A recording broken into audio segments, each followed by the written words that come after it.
Hello guys, welcome back to my YouTube channel knowledge with Diksha. और ये है LLB first semester constitution का previous paper.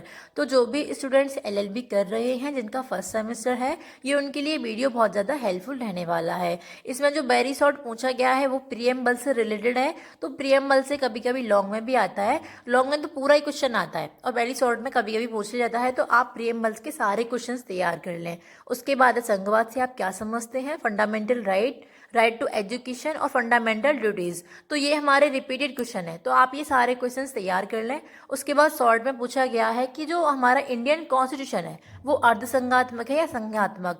तो ये लॉन्ग में भी पूछ लिया जाता है और शॉर्ट में भी। उसके बाद पूछा गया है आर्टिकल 29 एवं 30 से रिलेटेड। तो ये भी मोस्ट इंपॉर्टेंट है, इसको भी आप जरूर तैयार करें। उसके बाद डीपीएसपी और फंडामेंटल राइट्स में ये रिलेशन पूछ लिया जाता है। तो ये भी कभी कभी लॉन्ग में आता है, कभी कभी शॉर्ट में। तो ये बहुत ज़्यादा इंपॉर्टेंट है। उसके बाद है हमारा जो लॉन्ग में है 9 क्वेश्चन, जो रिजर्वेशन पॉलिसी से रिलेटेड है। तो ये तो कभी कभी आता है, इतना इंपॉर्टेंट नहीं है। उसके बाद 10 क्वेश्चन हमारा आर्टिकल 21 से रिलेटेड है और आर्टिकल ये 25 में 11 पूछा गया है।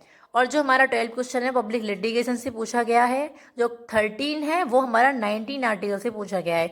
तो आर्टिकल 19, आर्टिकल 21 और आर्टिकल 25 ये मोस्ट इंपॉर्टेंट हमारे क्वेश्चंस हैं।